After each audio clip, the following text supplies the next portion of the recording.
누가복음 1장 67절에서 80절까지 말씀을 읽어드립니다.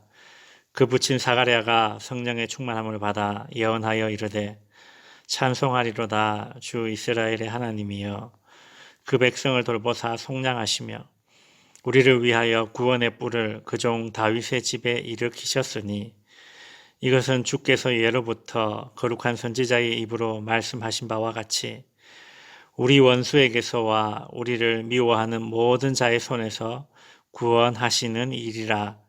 우리 조상을 긍휼히 여기시며 그 거룩한 언약을 기억하셨으니 곧 우리 조상 아브라함에게 하신 맹세라. 우리가 원수의 손에서 건지심을 받고 종신토록 주의 앞에서 성결과 의로 두려움이 없이 섬기게 하리라 하셨도다.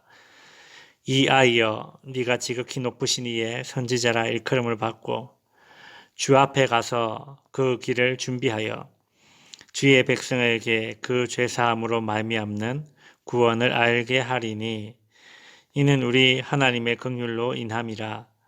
이로써 돋는 해가 위로부터 우리에게 임하여 어둠과 죽음의 그늘에 앉은 자에게 비치고 우리 발을 평강의 길로 인도하시리로다 하니라. 아이가 자라며 심령이 강하여지며 이스라엘에게 나타나는 날까지 빈들에 있으니라. 아멘. 사가랴와 엘리사벳 부부 사이에 태어난 아들은 태어난 지 8일 만에 할례를 받고 하나님의 명령대로 요한으로 이름 짓게 됩니다. 누가복음 1장 66절에 보시면 그 자리에 모여있던 친족들과 동네 사람들은 이 아이가 장차 어찌 될까라면서 아이에 대해 엄청난 기대를 하게 됩니다. 바로 그때 아이의 아버지인 사가랴는 성령이 충만하여 찬양을 하게 됩니다.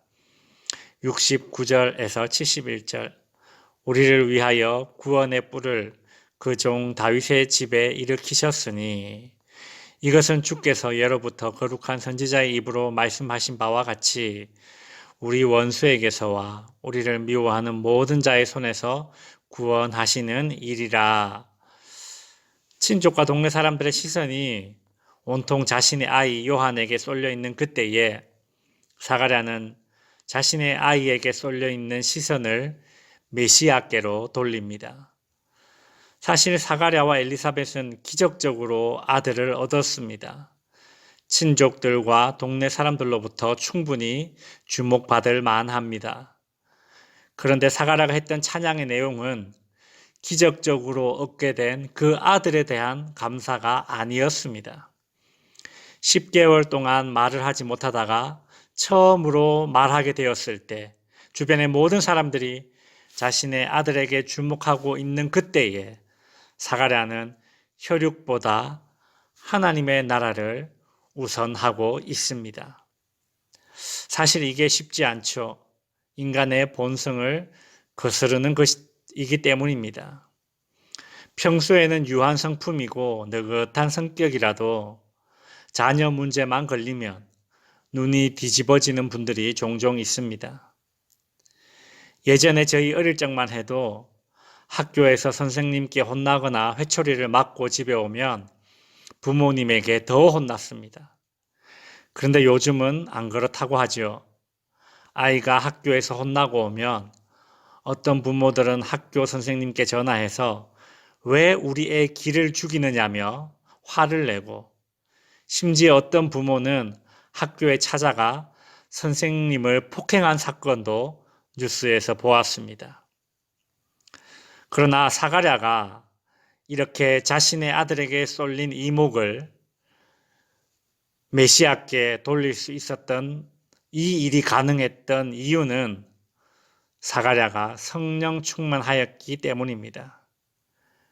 그랬기에 사가랴는 기적적으로 얻은 아들 그 귀한 혈육보다 하나님의 나라를 우선할 수 있었습니다.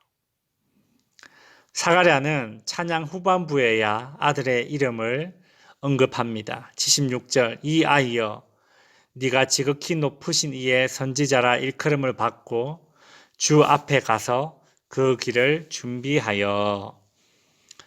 사가랴는 이처럼 아들의 이름을 언급할 때에도 메시아의 길을 준비하는 역할에 관해서만 말하고 있습니다.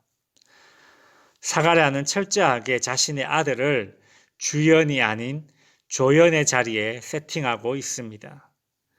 주변에 있는 친족들과 동네 사람들의 관심이 자신의 아들이 아니라 메시아를 통한 하나님의 구원에만 집중하도록 만듭니다. 사가랴는 제사장입니다. 따라서 사가랴의 아들 요한은 제사장의 후예로서 당연히 성전 근처에서 자라야 마땅하고 적어도 레위인들에게 할당된 성읍에서 종교 지도자로 양육되어야 합니다. 그러나 80절에 보시면 아이가 자라며 심령이 강해지고 이스라엘에게 나타나는 날까지 빈들에 있으리라고 합니다.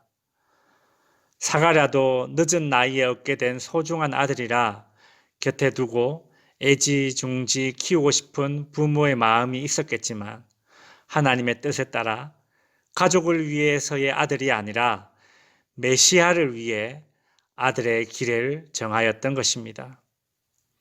이름도 가문의 전통과 관례에 따라 짓기를 포기하고 하나님의 명령에 따라 요한이라 지어졌고 성전의 권력으로부터 가장 먼 곳인 빈들, 즉 광야에서 야인으로 지내도록 만들었습니다. 말씀을 마칩니다. 맹모 삼천지교라는 말도 있고 오늘날 우리나라 정치인들 가운데 자녀의 교육을 위해 위장전입한 것이 가끔 문제가 되기도 하지요. 사가랴는 자신의 아들 요한에게 쏠린 관심과 기대를 메시아와 하나님께로 돌려질 수 있도록 찬양하고 예언하였습니다. 성령 충만하여 혈육보다 하나님의 나라를 우선할 수 있었습니다. 훗날 세례 요한이 예수님은 흥하여야 하고 나는 쇠하여야 하리라고 말했는데 참으로 아버지 사가랴와 부전자전의 영성입니다. 덕지교회 성도 여러분, 때로는 혈육보다 우선할 것이 있습니다. 인륜과 천륜을 저버리라는 소리가 아닙니다. 하나님 나라를 위해 내가 헌신해야 할 일이 무엇인지 깨달으셔야 합니다. 사가랴처럼 내가 가장 아끼는 그 무엇보다 하나님께 우선적으로 초점을 맞추는 삶을 소망하시기를 주님의 이름으로 축원드립니다.